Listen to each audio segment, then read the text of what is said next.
Okay. Okay. So we started. So we just started.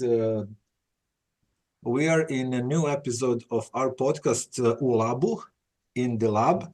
Today we have special guests from Barcelona, Catalonia, Spain, Mari Alfaya and Iván López. Today's topic is very interesting for us from natural science. We will discuss about mediation. Mediation is something new for us, for our research community, but I think it's extremely important for society in general, in Spain, in Serbia, worldwide. So it's important to talk about mediation techniques. First, thank you, Mari, thank you, Ivan, for being our guests. And I prepared myself to present you, so I find it on your LinkedIn profiles. Mari Alfaya Esplugues de Llobregat. Is that okay?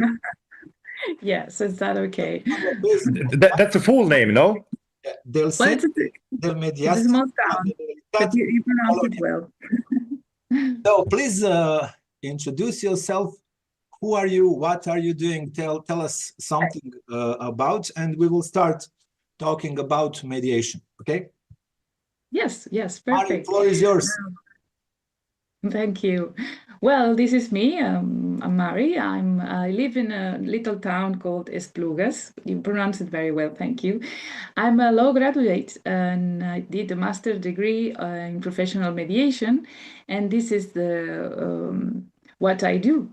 What is my job in the current times. I have participated in conflict committees in research centers in order to do the thesis in the master and delivered an online and in-person trainings for doctoral schools, because the thesis has brought me to the extension of know a little bit more about conflicts in the university. Ivan? Hi, this is Iván speaking. So, well, I'm from Reus. I'm living in Reus, but I have to say, and I want to say that I'm a proud Galician son. So, I'm in terms of formation, I'm a psychologist, and I'm a accredited mediator for I don't know, maybe 10 years or stuff. And about the things that I'm performing right now, maybe we can talk about the third research study that we perform in the psychologists college here in Catalonia about mediation. The last one was in collaborative professions about mediation between lawyers, psychologists, social educators, and the staff. And well, we are the approach for this year will be, and this is a exclusive for you, Branislav and Srđan. We're making a study with an approach to the vulnerable ones, to the socioeconomical low profiles, in order to how real is the access that they have to the to mediation or to administration, justice, maybe structure or system, So it's a thing that I really like. Before we start with definition of mediation, I have to warn you, because we have a lot of conflicts. Srđan, Miloš, and I, and luckily Miloš is not here.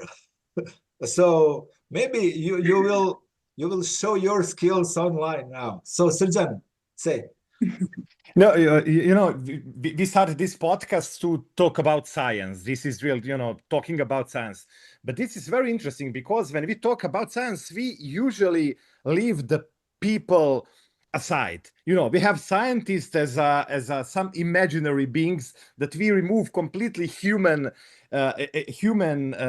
things from scientists. But science making scientists. And scientists, talk and doing the human stuff. And normal human stuff is to have some conflicts and things like that. I remember I saw some small comic, academic comic. It was like two PhD students talking. Why don't we talk with other group? And he said, "Oh, that's something in the past. Mentors of one mentor, some quarrel, 100 years ago, and that's the reason. But because we don't have cooperation between our two groups, even 100 years later." So this is very interesting, especially in this context, because the scientists are really, special kind of people, and there is a lot of ego and things like that going on. So mediation in these things is, very important. I never think about that till now. Let's first start with definition. Mari, Ivan, can you define what is mediation and how mediation can be applied in civil conflicts in general, not just in scientific community? What is mediation? It's important for our audience to know. Actually, mediation is new for me. I believe that a lot of people in our research community even doesn't know what mediation is. Can you define it? And Certainly. Yes. Well, first of all, in regard of your first words you had, the both of you, take into account that conflict exists everywhere, even in families, not only among scientists. I do not believe that scientists are persons that are different from others anyway. But yeah, going to the point of your question, mediation, I didn't find and I didn't bring to you a formal definition. I would like to share with you the perspective I have.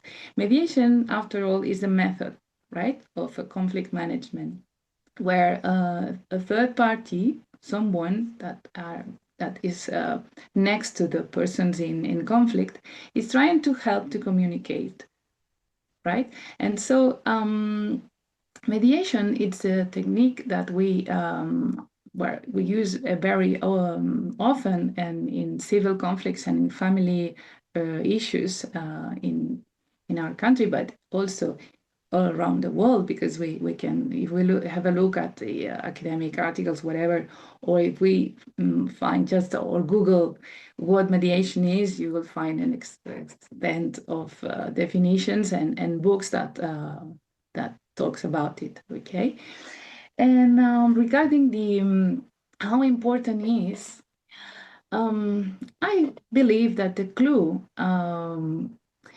is to invest on that kind of techniques. Why? Because it's crucial to create a comfort space among the people involved in conflicts. Because normally when someone is already, let's say, fed up or crazy, mad at somebody else because they had a trouble with their issues, whatever, communication normally stops. And this is the opportunity to mediators to act, let's say. That sounds easy, though. It is not. Because when a real conflict situation escalates enough, either the communication, when it's already stopped, can happen that the person wishes to transmit something that the other is not capable to understand or to get. Mediation also applies to nowadays in universities as well. As an example, let's say we have a special commissions that try to approximate a culture that defends the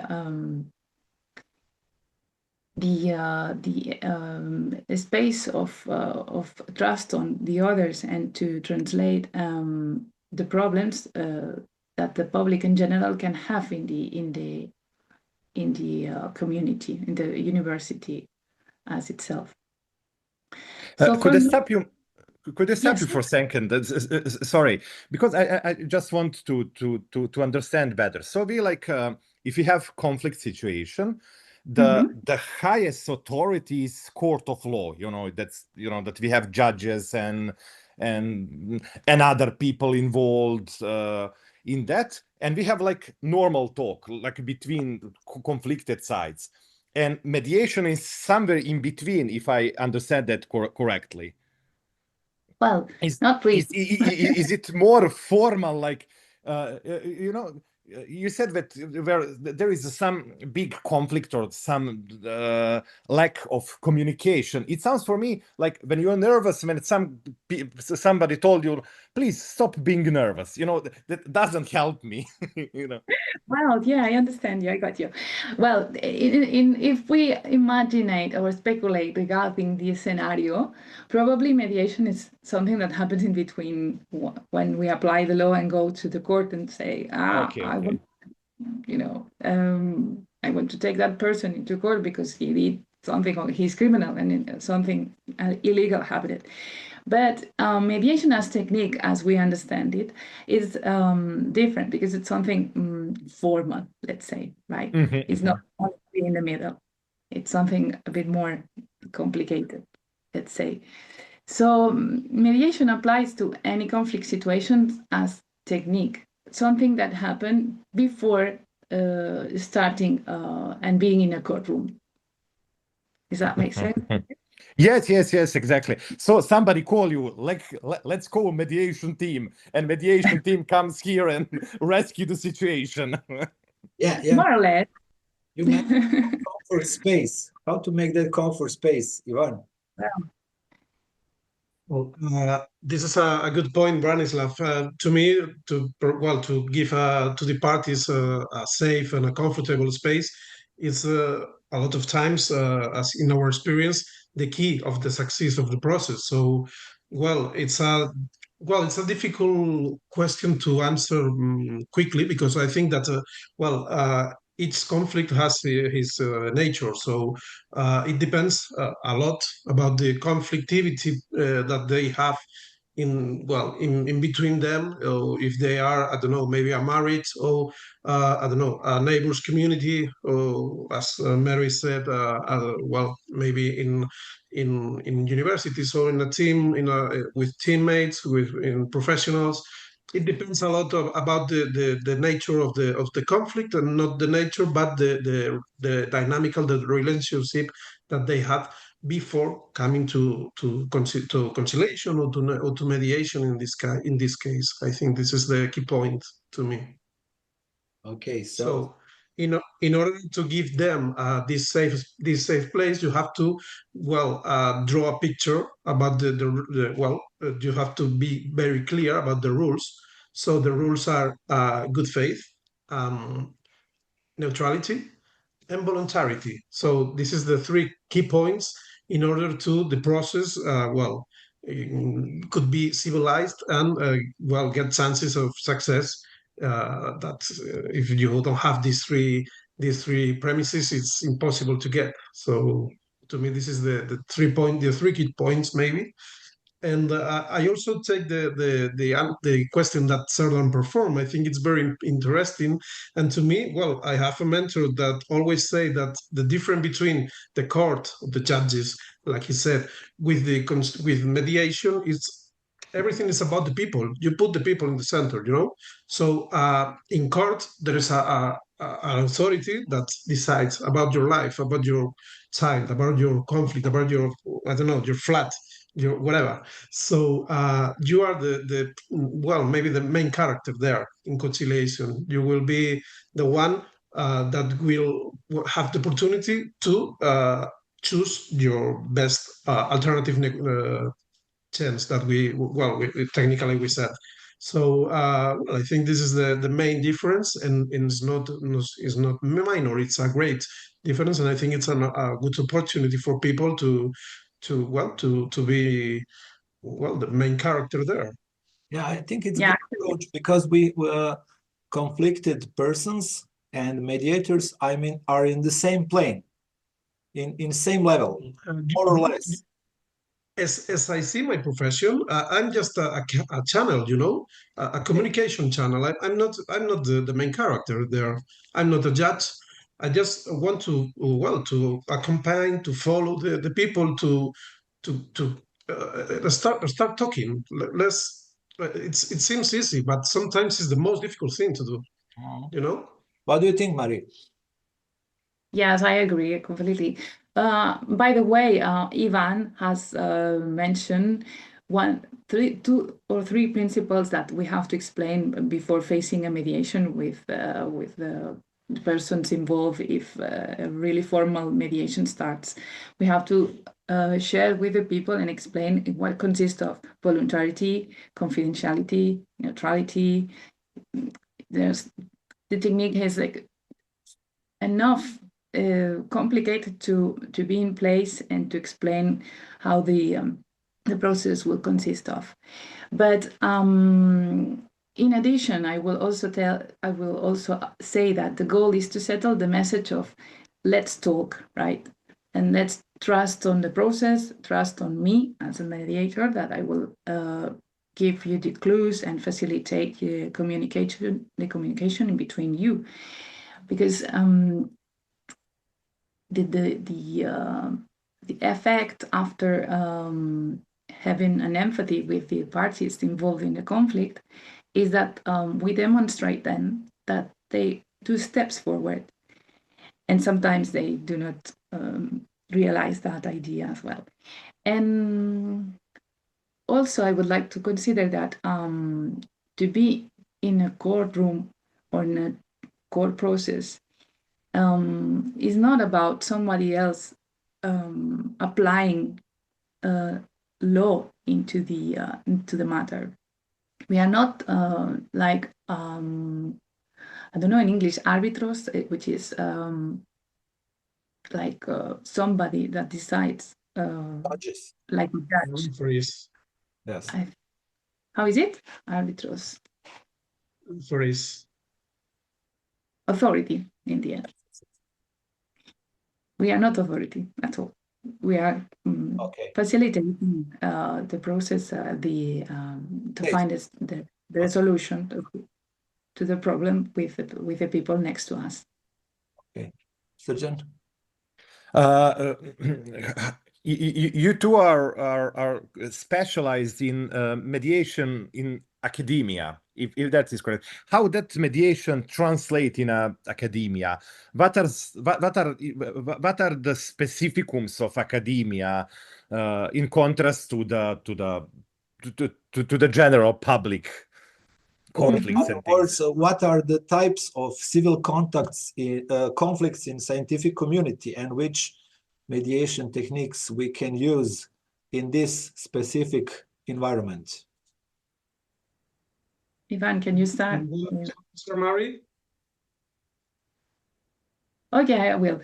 Well, the types of conflicts that I found, for example, during my thesis, were, for example, disputes related to the intellectual property that normally people, get really mad at. Abandon or reject of the responsibilities as director or as a fellow. I love this one. I believe. And the lack of communication between research groups, because it's not only about the two persons. Sometimes it's to compete in the same lab or the same research group for something as well, and can happen. Or dislikes regarding the labor conditions in the academia, that also in the whole world we have a lot to say about labor conditions, because as you may probably explain much better than us, it's all about grants, getting financiation from public authorities or from private companies as well. So this creates an atmosphere that sometimes we are human beings, and our feelings are at the top of our lives as well. Stress and other ingredients also have and helps to increase the conflictivity. Iván? Well, I thought that Srđan wants to know which is the difference between what you learn in academia and then what you perform in professional lab, right? Isn't it, Srđan? Yes, it is like specificum. It's quite scientific community. Okay, in the scientific community, well, I also totally agree with Mari, as I usually do. So, well, I could add maybe something like disagreements about methods, validity, data interpretation, theory. So the disagreements about methodological and epistemic conflicts, maybe the resource and organizational conflicts also. And well, I also think that we could get conflicts about the power, as Mary said, and states as conflicts.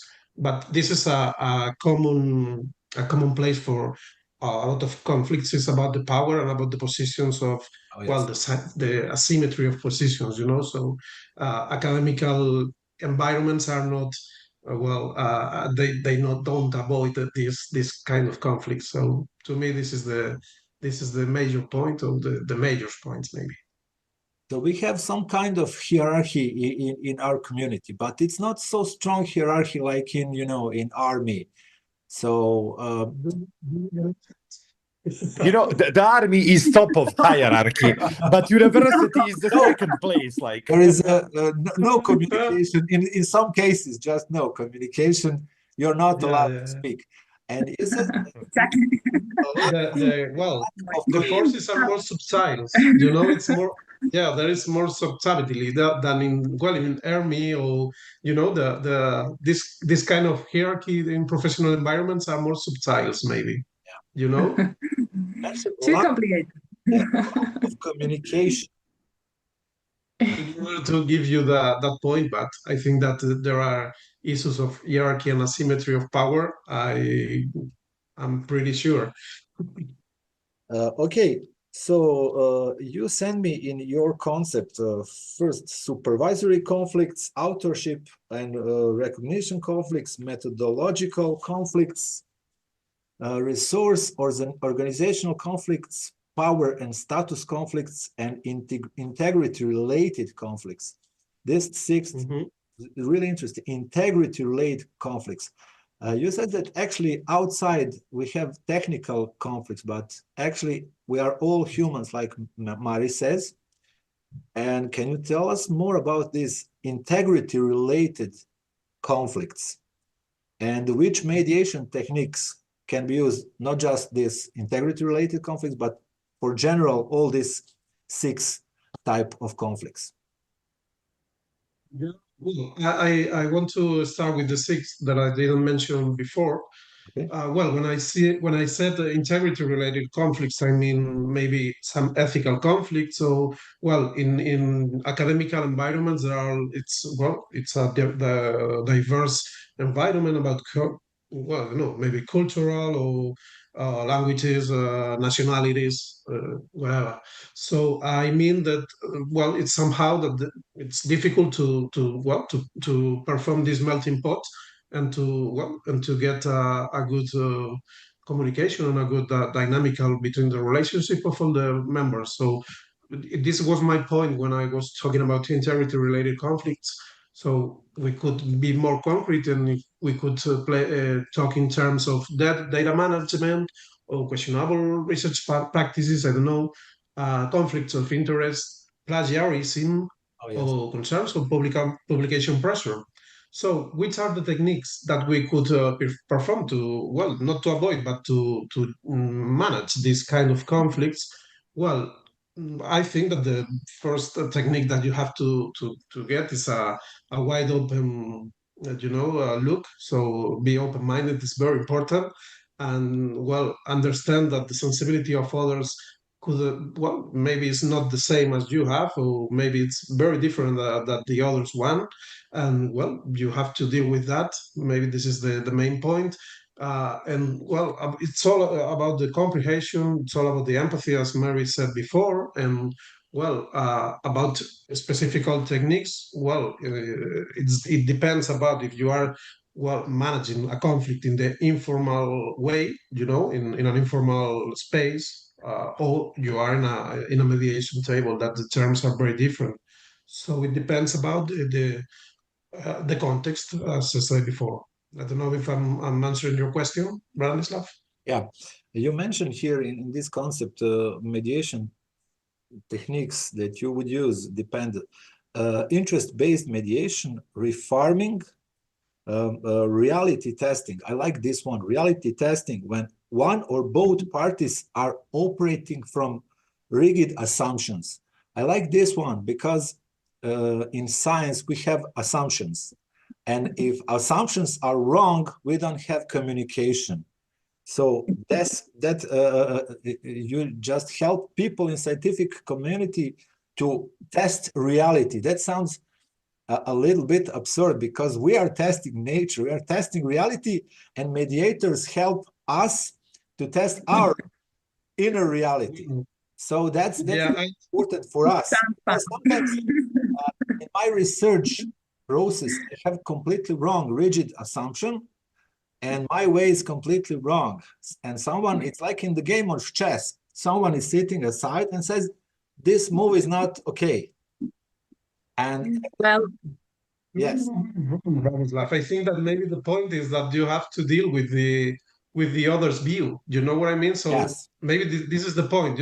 Maybe well, it's something evidently that we can go in against the objective situation with the objective data. This is it's obvious, but maybe there are bias or something like that you that they are leading you to jump in conclusions that maybe are wrong. You know what I mean?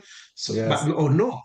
but the main point of mediation is getting this kind of view about the difference between us, the interindividual differences. You know what I mean? Of course. Srđan?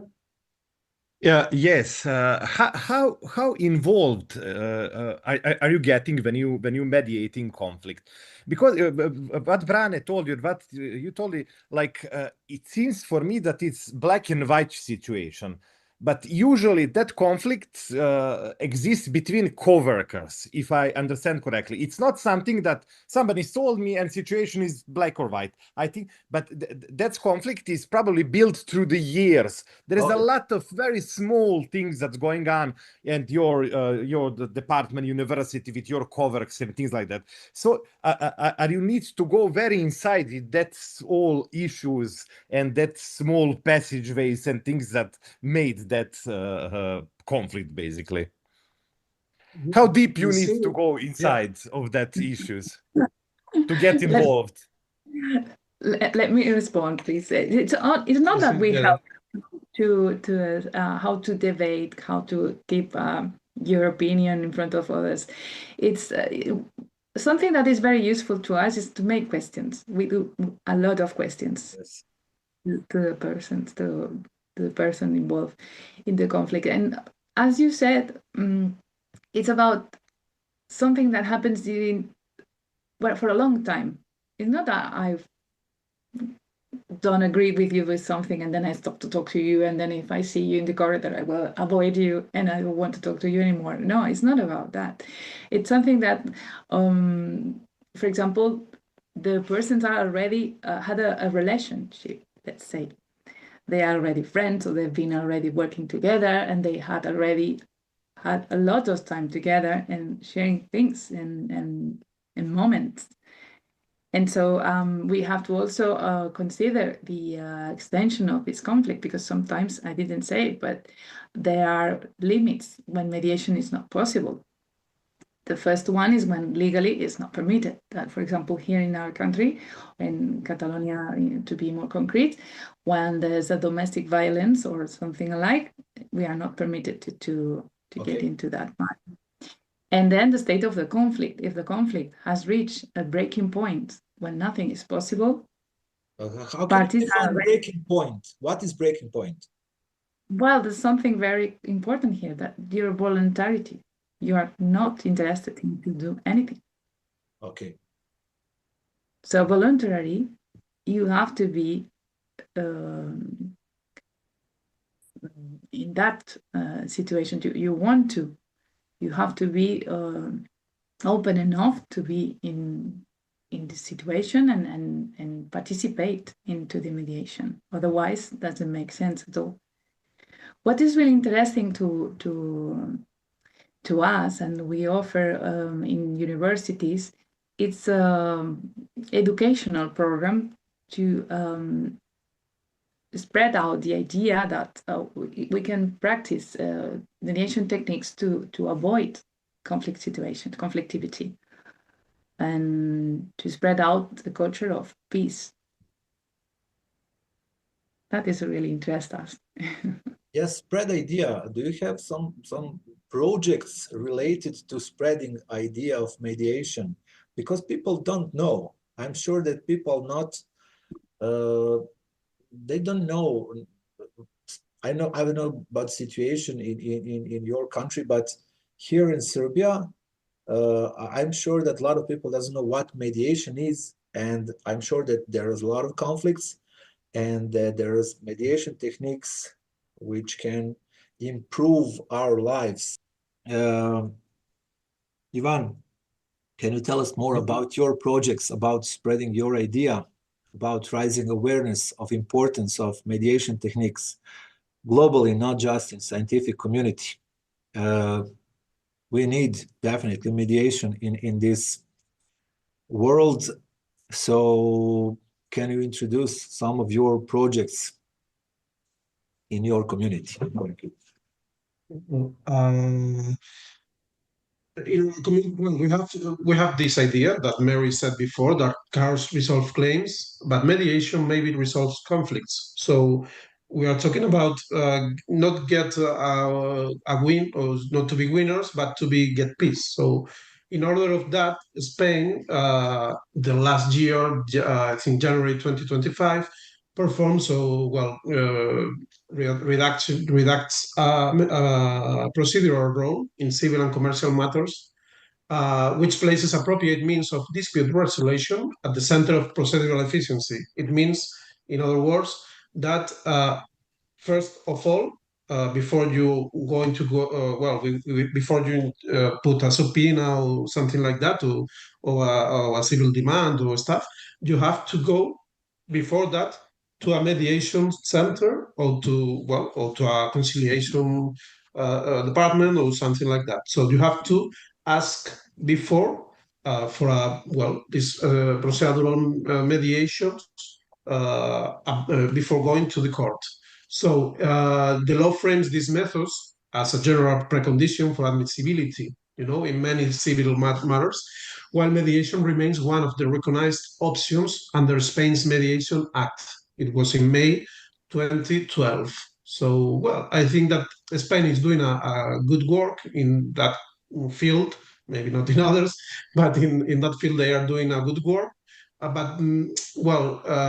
It depends about how I think that the moment is important for us, because you have to spread the word, you have to sell, the mediation, and you have this opportunity to reach people that they don't know this kind of procedures. So, I think that the moment is important, and we have to put everything that we have and do our best to connect with people and this procedure with people, and tell them that maybe it's better for them. It has less impact, emotional impact, economical impact. It's less painful, So I think that Spain is doing a good work in that field. Yeah. Yeah, I hope that this podcast is also part of that process. So I believe that people from our faculty of law will see this episode. I hope that there are people in Serbia, they are dealing with mediation, so it will be very interesting for them and for you to interconnect and make some joint projects. Okay, Srđan, Sure. Yes, I have question for Ivan. So basically, the Spain make the mediation like an institution, like the formal institution that's going to make to try to to deal with the disputes between two sides. So who are persons who are working in mediator centers? Is that like a does it needs to be like lawyers have bar association and things like that, like licenses or things like that? You have to study a master before getting a license. But the field of knowledge could be, well, Mari is a lawyer and I'm a psychologist. There are some people involved in usually from social science fields. So, but you have to get this license and you have to study each, you have to demonstrate each year, you have to, I think it's 40 hours of, continuous formation and you have to, in order to get your license current. So, yeah. Not that I was very interesting in this topic, but is Spain first country that doing these measures? Mari could answer this bit better because she's a lawyer. Maybe Mari, if you want to. Yes, Mari, can you explain it? Does other countries have the similar mediation measures before court or? Sorry, yes. But Mary knows better. Anyway, to add some the exact response to your questions, I do not have the exact details of the other countries how they do, but for example, in the States they are doing very well. We follow techniques from this the experience they have already. Some countries from the South States as well, from South of America as well, in the north of Europe as well. But in Spain, what we do, and to be more exact, in the administration of our region, the Catalan Administration Center, it's the part of the administration, public administration of our region that has the competent to delegate cases to mediators, that we are a party of people registered in a list with our insurance and our educational program already done, and we have to be educated for that, to apply that techniques. And well, in the end, what we want to share is that the administration in our region is, and in the nationally as well, it's investing and to impulse the shift paradigm that implements how to mitigate the judicial burden, because judicially the activity it's very high, and with that implementation of mediation and other ways to resolve and manage conflicts, we are living a different paradigm where it's demonstrated that parties are taking seriously the intent to negotiate before getting into court. For example, a court procedure, at least, it takes a long time, a lot of efforts and stressful situations that in the end, with that investment and the law next to us that implements the methods in that cases where there's an act already or something that impulses the management of conflicts differently from the justice apply. It's relevant to say something. For example, according to the last seminary organized by the Catalan Administration of Justice and Democratic Quality Department, the dean of the Barcelona Bar Association told us that among 406 processes, 334 has been solved with mediation. That's a good score. That's a great success. Yeah. That's Yes. good score for national legal system. So, but not only mediation, but also other techniques, other methods, let's say, okay. like conciliative process, negotiation, assessment from legal special people competent in legal advice. And also there's a new upcoming application of restorative justice, when in another more complicated scenario that I don't want to get in because it's not my my specialty anyway. Srđane, you have a question? Yes, I'm going to shift a bit on another talk. You mentioned education about mediation. How is that? Is that possible to be incorporated in the like one short course on the university, on a research facility, or some other institution where the culture of communication is very important, just to stop the possible conflicts? Yes, currently there's a tendency to introduce educational programs in commissions or coexistent commissions that are alike. There are special commissions in university that are interested in to apply that kind of education at the university's community. For example, I don't want to be more concrete, but for example, ombuds person are nowadays also prepared to apply techniques of mediation and other process like that. So even though there's an internal regulation that where that kind of persons operate in the community, the interesting thing here is that to bring educational programs for the community in the whole is what it's the opportunity. It's the biggest opportunity that we want to. You mentioned ombudsman person.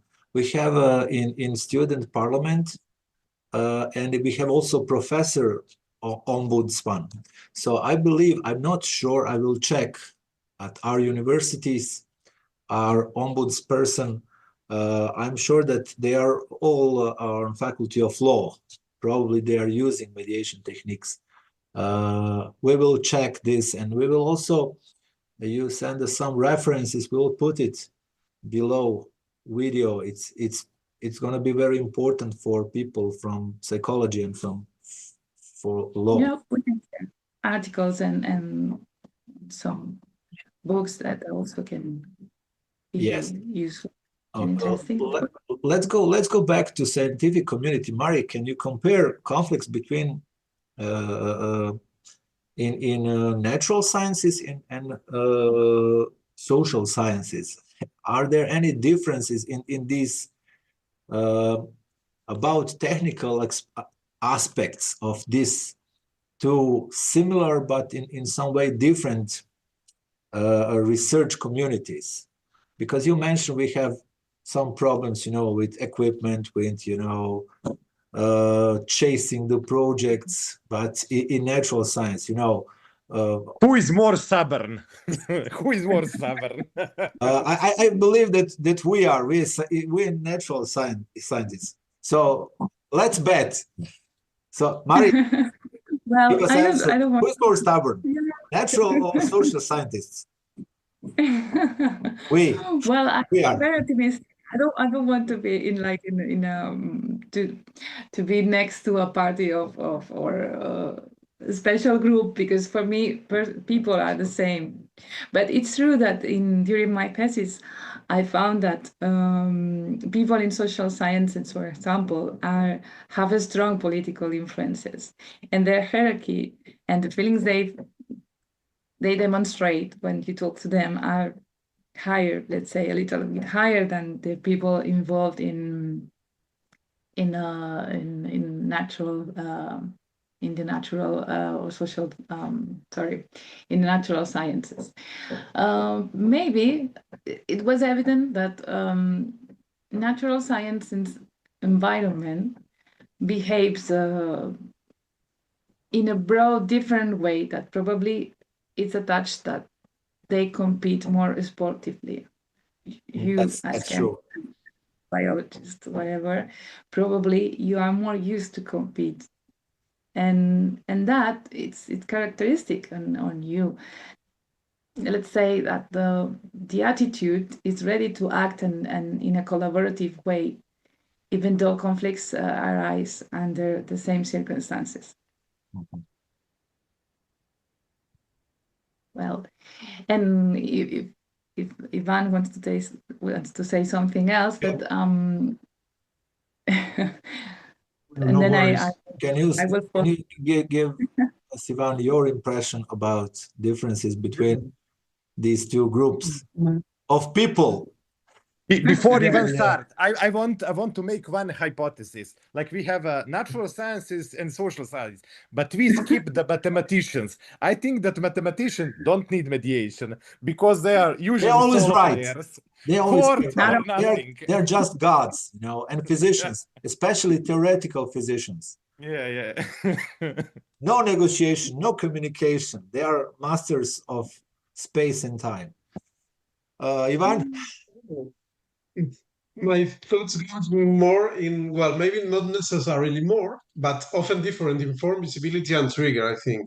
So in natural science, conflict is often intensified by, well, I don't know, but maybe laboratory dependency, competition for grants and authorship, dependence on access to equipment, data, samples, as you said before, Bran, tight project hierarchies, as you really know, and pressure for measurable output. I think that maybe these are the 5 points that has a common place there. And about social sciences, we see conflicts about theoretical interpretation, as Mary said, the political view, the left wings, the right wings, you know. So the ideological positioning also has a weight here.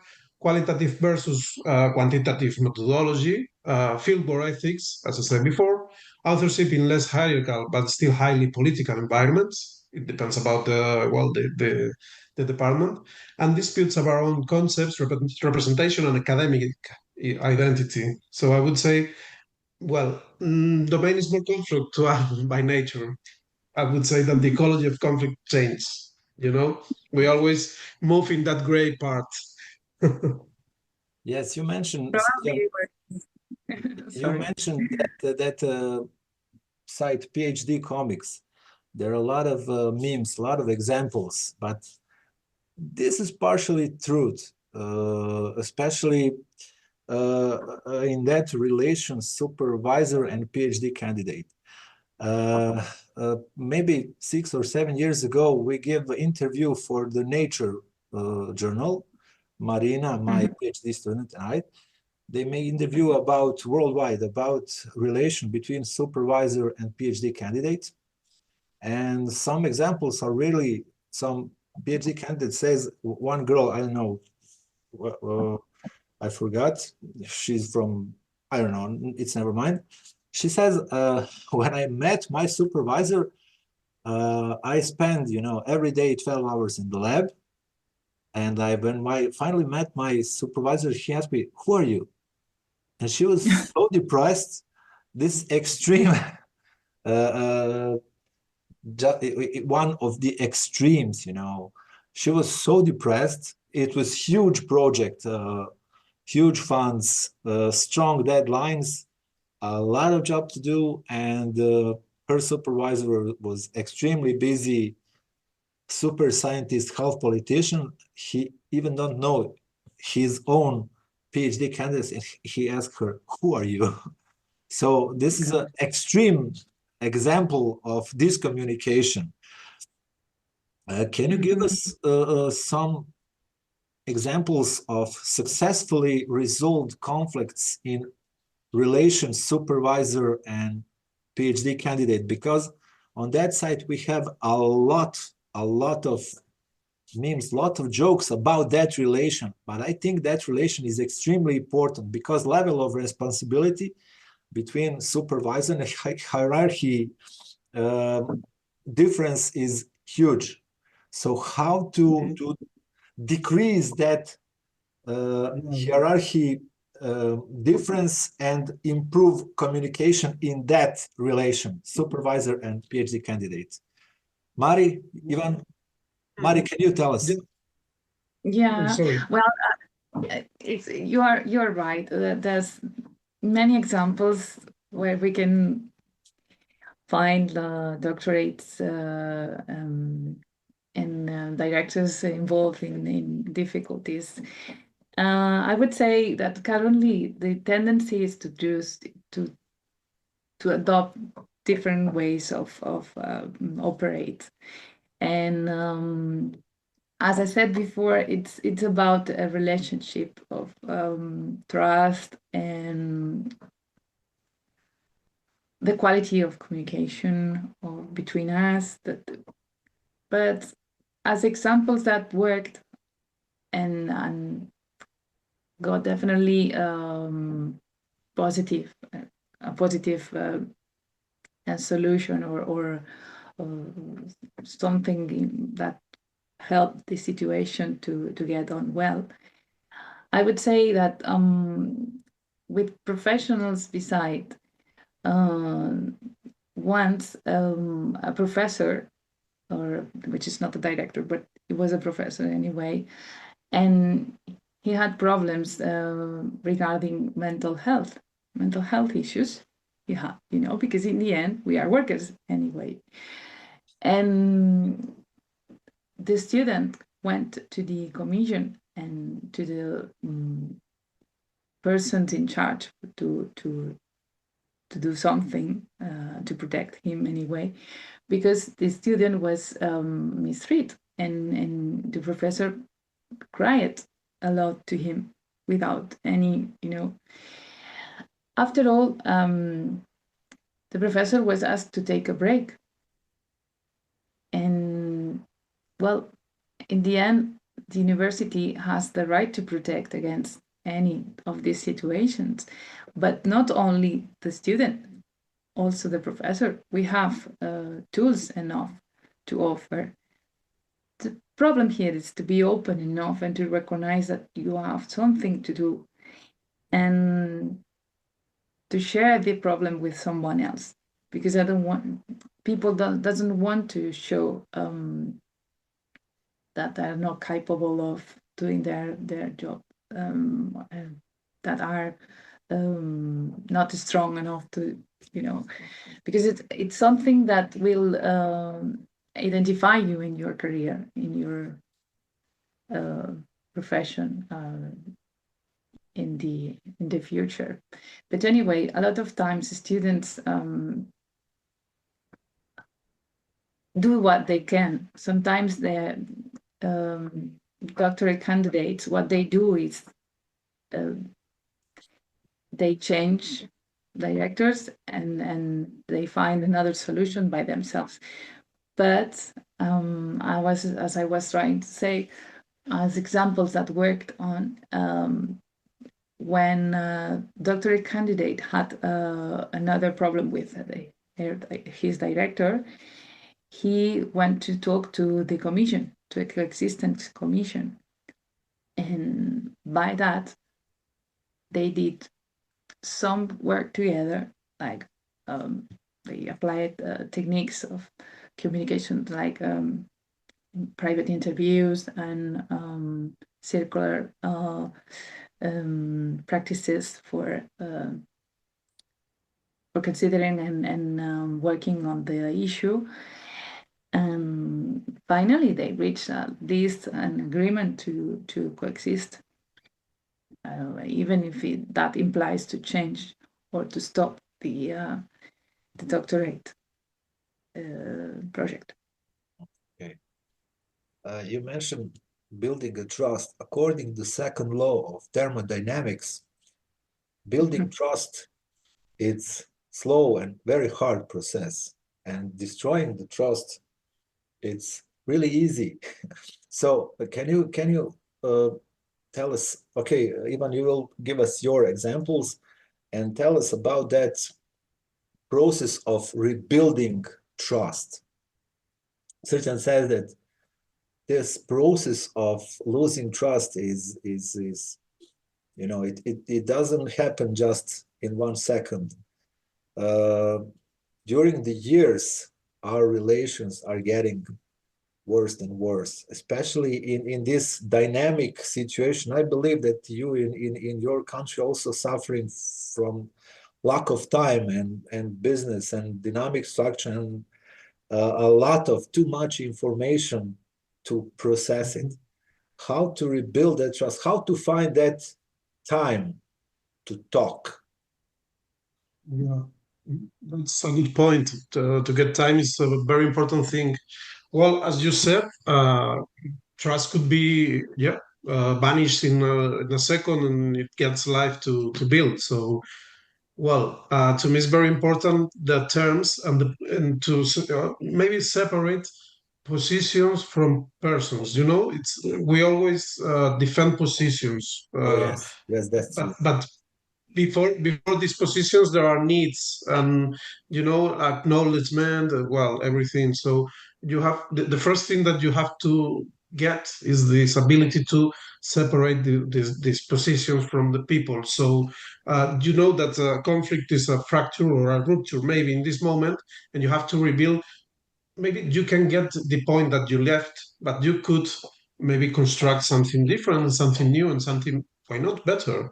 So, I think that the point is, maybe in co-workers or in teammates, the point is not get a friendship, but ending like a workable supervision alliance, or get, a safe space to work with, or, or maybe, I don't know, if there is some issues about problems with harassment, or maybe in research about the authority, the authorship, about the studies. So the researchers, maybe a junior researcher, felt that the contribution is bad, it's higher than the senior one, but it gets some problems with that. So you have to separate the positions from the people, because they are not defending them as individuals, but their positions maybe, Yes, definitely.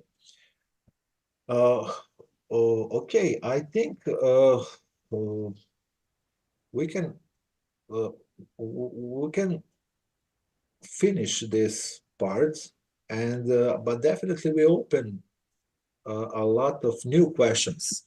So as Miloš is not present here, we can make mediation part 2 with different examples. I believe that this episode, we will have an audience, not just here in Serbia, in Spain. And I will be happy if we have some kind of impact. And for me, that's the real value, to achieve some impact on your society, locally and globally.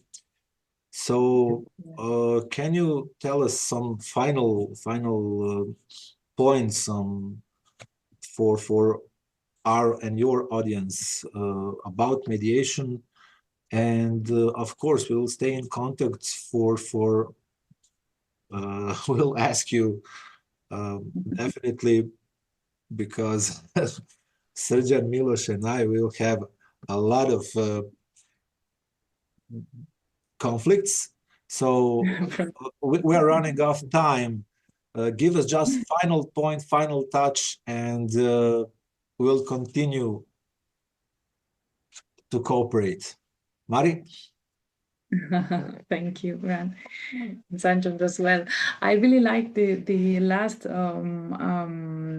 words you said, Bran, when you mentioned that it's about of time, a lot of time, according to the rule you mentioned in your field. And it's the last idea I would like to mention for whatever is hearing us is that it's about to transform ourselves. Is the acceptance of that there's a problem, that you have to be voluntarily involved in the process and there's a compromise in you that you would like to do something, but it's because the problems are not about others, it's about something you can do to solve it. And there's a transformation on the positions and what the facilitators or mediators, whatever professional is next to you, that helps you to find out the interest, the real interest that you have in the issue, is that to emphasize on the interconnection that we have, because in the end we are human beings. Oh yes. And conditions are no longer coherent with us, and we have to move them out, to take them out. And whatever work you do, whatever job, whatever field, whatever you do, We're just humans. So we have to be capable of processing. We forget this extremely important point. We're just much often. Yeah. Thank you, Ivan. Well, I really enjoyed this place that you gave us to express ourselves and to connect with you. So, well, about these reflections that we could do to make this end.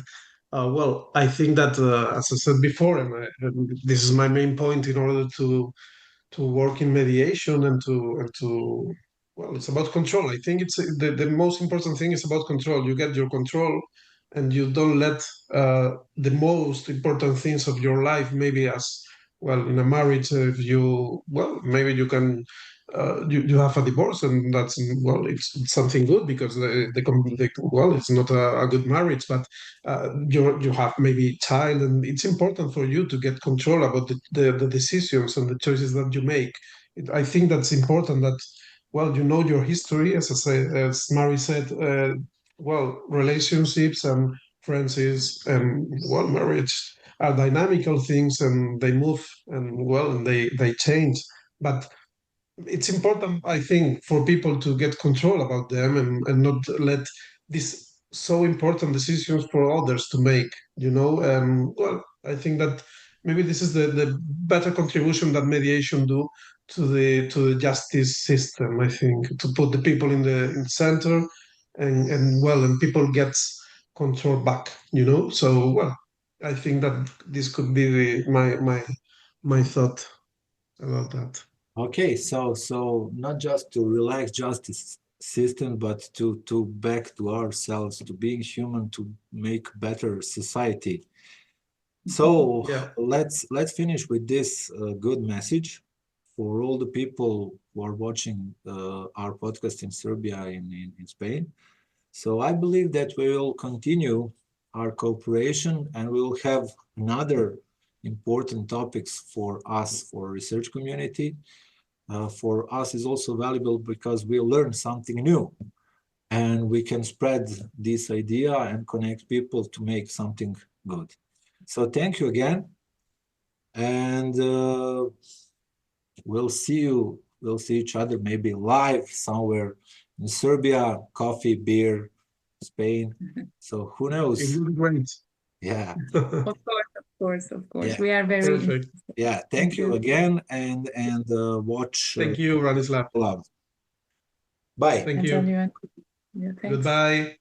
Goodbye. Bye.